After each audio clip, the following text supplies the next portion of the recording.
Hello guys, welcome to our channel. তো আজকের এই ভিডিওতে আমরা কথা বলবো মোহনবাগান সুপার জায়ান্টকে নিয়ে, পাশাপাশি ইস্ট বেঙ্গলকে নিয়েও কথা বলবো। তো ভিডিওটা খুবই ইন্টারেস্টিং হবে, শেষ পর্যন্ত দেখতে থাকো। আর আমাদের এই চ্যানেলে যারা প্রথমবার এসেছো তারা অবশ্যই সাবস্ক্রাইব করে পাশের বেল আইকনটিতে অল প্রেস করে দিও। তো চলো শুরু করা যাক। তো প্রথমেই আমরা কথা বলে নেব ওড়িশা ম্যাচে মোহনবাগান কি বড় ধাক্কা খেলো, তো সেটাই তোমাদেরকে জানাবো। তো প্রথমেই যে বড় ধাক্কাটা খেলো মোহনবাগান, সেটা হচ্ছে তারা কিন্তু এই ম্যাচে সমর্থকদেরকে পাবে না। সমর্থকদেরকে কিন্তু ব্যান করলো এআইএফএফ ডিসিপ্লিনারি কমিটি।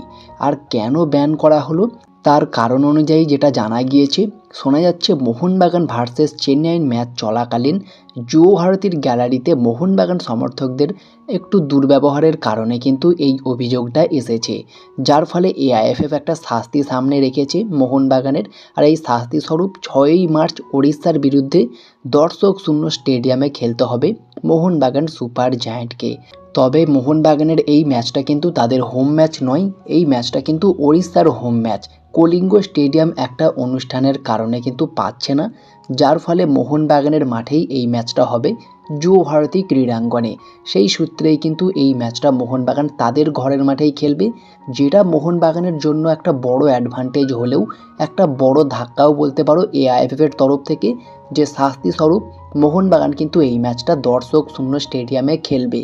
কোনো মোহনবাগান সমর্থকই কিন্তু মাঠে প্রবেশ করতে পারবে না। এআইএফএফ ডিসিপ্লিনারি কমিটি কিন্তু পরিষ্কারভাবে জানিয়ে দিয়েছে, এবং মোহনবাগানও কিন্তু অফিসিয়ালিভাবে তাদের সোশ্যাল মিডিয়া অ্যাকাউন্টেও জানিয়েছে। তো এটা কি ঠিক করেছে এআইএফএফ? তোমাদের মতামত কমেন্টে জানিও। আর ওড়িশা এফসির এগেনস্টে এই ম্যাচটা কিন্তু মোহনবাগান কিছুটা হলেও অ্যাডভান্টেজ পাবে, কারণ তারা তাদের একদম চেনা জানা নিজেদেরই মাঠে খেলবে। তবে দর্শক থাকলে আরও একটু বেশি অ্যাডভান্টেজ পেত। আর এরপরে যদি আমরা কথা বলি মোহনবাগানের একটা বড় রেকর্ড নিয়ে, তো সেটা কিন্তু সমর্থকরাই পূরণ করেছে। সমর্থকরাই কিন্তু রেকর্ডটা করেছে মোহনবাগানের হয়ে। তো সেই রেকর্ডটা কি? এই মরশুমে এখনও পর্যন্ত অনেক জটিলতার পরেই কিন্তু আইএসএলটা চলছে, যেখানে আইসিসি মেন্স ওয়ার্ল্ড কাপ চলছে, সেইখানেও কিন্তু মোহনবাগান একটা বড়সড় রেকর্ড করলো।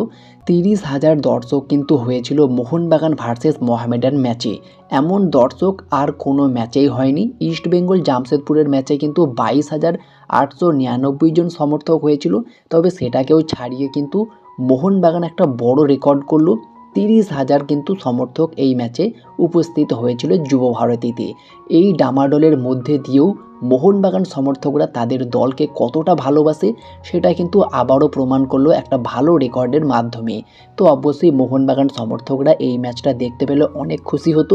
তবে জানি না এআইএফএফ কেন এটা করলো। 2-1 সমর্থকদের জন্য কিন্তু পুরো মোহনবাগান সমর্থকরাই হতাশ হবে এই ম্যাচটা স্টেডিয়ামে দেখতে না পাওয়ার কারণে।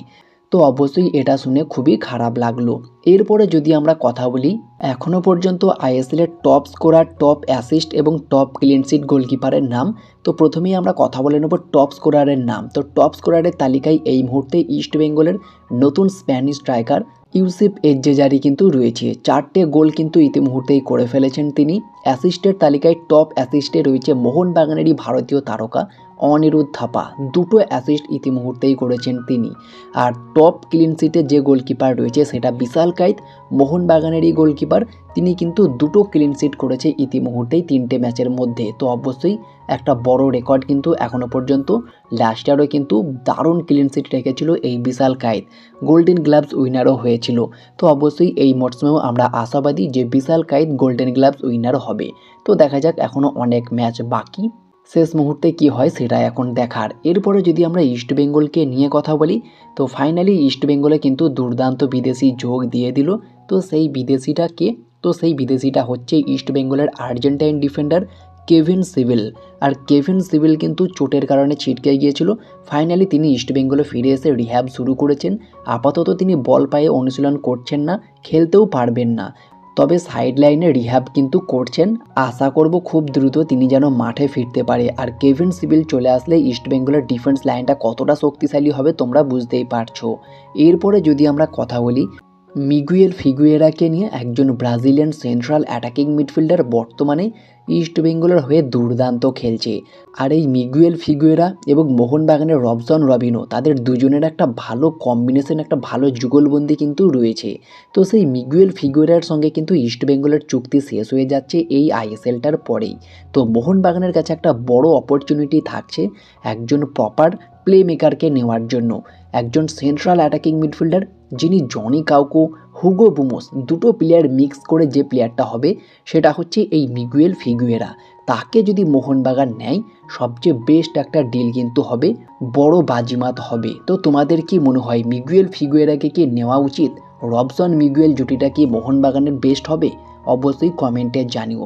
তবে মিগুয়েলকে নিলে কিন্তু একজন ফরওয়ার্ডকে ছাড়তে হতে পারে বা একজন ডিফেন্ডারকেও ছাড়তে হতে পারে। তো আমার মনে হয় টম আলড্রেডকে ছেড়ে দিয়ে এই সেন্ট্রাল অ্যাটাকিং মিডফিল্ডার মিগুয়েল ফিগুয়েরাকে কিন্তু তুলে নেওয়া উচিত মোহনবাগানের।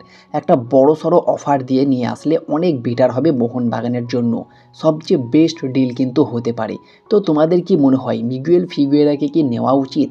অবশ্যই কমেন্টে জানিও। তো এই ছিল আজকের ভিডিওটি ভালো লাগলে লাইক শেয়ার কমেন্ট করে আমাদের চ্যানেলটিকে সাবস্ক্রাইব করে দিও, পাশে থাকা বেল আইকনটি ক্লিক করতে একদমই ভুলো না। তো দেখা হচ্ছে নেক্সট কোনো ভিডিওতে। Bye bye, have a good day.